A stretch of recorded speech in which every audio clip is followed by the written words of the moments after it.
Muna tayo, naku mukhang gustong tawagin na fake news itong si Robin Padilla.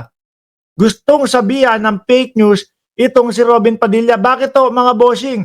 Kasi naalala nyo, si Robin Padilla kanina ibinlag natin. May ine-ebas na si dating Pangulong Duterte daw ho, mga kababayan, ay nasa Bartolina. O eto, yung papakita ko ulit sa inyo ha. Sabi ni Robin Padilla, si Digong po ay nakakulong sa napakaliit na kwarto ng kwarto. May oras po para siya ay lumabas. No? Halos buong araw po siya ay nasa loob ng kwarto na yan. Napakahirap po dahil dito po sa atin, sa amin, sa Lumuntinlupa, ang tawag po namin doon ay Bartolina daw ho. Siya po ang nasa Bartolina. Sabi ng netizen, anak ng tinapa ka Robin Padilla, napakagandang Bartolina naman yon. Dahil mga bossing, ako, hindi pa ako nakakapasok doon sa mga oblo, hindi ko pa nakikita kung ano talaga yung mismong itsura ng Bartolina. Pero pag nanonood ho tayo ng mga movie, mga kababayan, ang tanging nakikita ko kapag sinabing, Bartolina yan!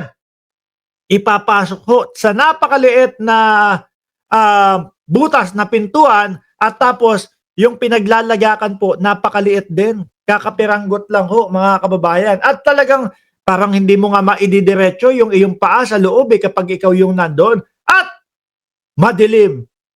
Ibang-iba naman ho mga kababayan ang nakita ko doon sa ipinakita ng ICC o pinakita na video na paglalagakan sa dating Pangulong Duterte. May ilaw. May microwave para initin yung pagkain. May kasilyas. Wala namang kasilyas doon sa Bartolina. Merong maayos na higaan, di ba? July Me in Paris. Ano pa, Nathan? Merong higaan na maayos, malambot yung hinihigaan. Sabi ko nga baka etong tulugan ni dating Pangulong Duterte o etong tinitiran ni dating Pangulong Duterte mas masarap pa kesa doon sa tinitiran ng ibang mga DDS. Di ba? Mga kababayan, paano sinabi ni Robin Padilla na nasa Bartolina? Fake news ho yan, mga bossing. Dahil kung ipapaliwanag mo ang Bartolina sa mamamayang Pilipino, ang tingin kong karamihan majority ng Pilipinong iisipin yung kagaya po nung sinasabi ko na nakikita ko doon sa mga movie. Di ba? Jesus Beltran at Erotica Gun? Yung madilim, maliit, tapos parang halos hindi ka makahinga. Si Robin Padilla ho, mga bossing, hindi naman ho yan nakapasok doon sa loob ng ICC Kung matatandaan nyo, sumama yan kay Vice Presidente para bitbitin yung bag ni, hindi, hindi, dadalaw naman daw, no? Pero, ang naging ending nung unang pagbisita, mga kababayan, tagahawak ng bag ng ating Vice Presidente. Hawak yung bag. Tapos, nung mga sumunod na mga panahon o sumunod na mga araw na pagbisita ni Senator Robin Padilla, mga kababayan, wala nang bag na hahawakan, kaya po karton yung bit. Naglalakad doon sa Netherlands. Dala karton ni Digong. Tapos ilalagay sa gilid, magkakape daw sila. Paano nga naman masasabi ng ating senador na Bartolina yung kinalalagakan o kinalalagyan? Pati sa Senado Sa Senado niya sinabi yan, mga bossing. Kala ko ba nakulong si Robin Padilla? Lagi ito banggit ng banggit at laging nagmamalaki. Nakulong po ako. Ex-convict po ako. Ganon lagi yung ine-ebas ni Robin Padilla.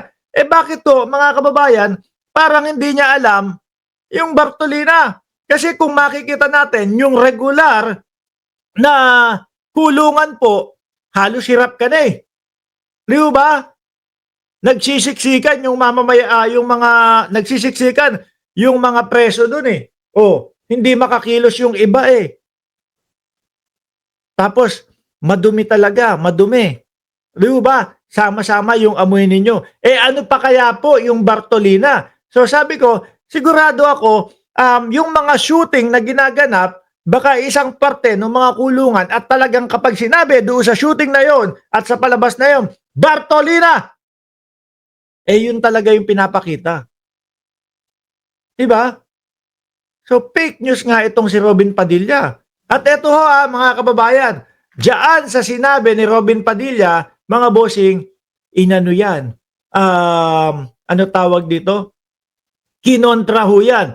Yung talagang nakakapasok, yung talagang may connection sa ICC, mga bossing. Wala pong iba, kundi si ICC Assistant to Counsel, Christina Conti, mga kababayan.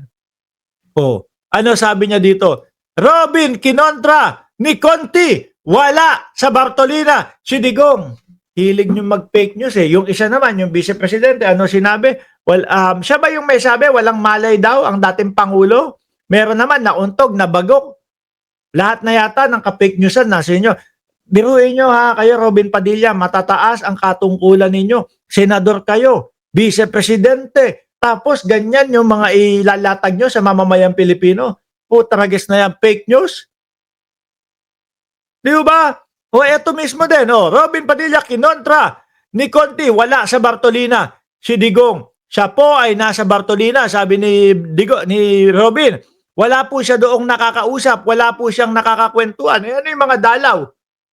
No? At higit sa lahat, napakahirap po para sa isang nangungulungan na sa ganoong edad ay nag-iisa ka, walang nag-aasikaso sa'yo. Sabi naman, meron daw medical team sa loob. Sabi naman, meron ding ambulansya na nakaantabay sa labas 24 oras. So sa tingin ko, tama kayo, Remy Nopiel. Mga gawa-gawa lang ang alam ni Binoy sa kwento niya. Dahil ayan po mismo, Attorney Christina Conti, ito ho, nakakapasok ho ito ha. May connection ho ito sa ICC, mga kababayan. Alam niya kung ano ang loob.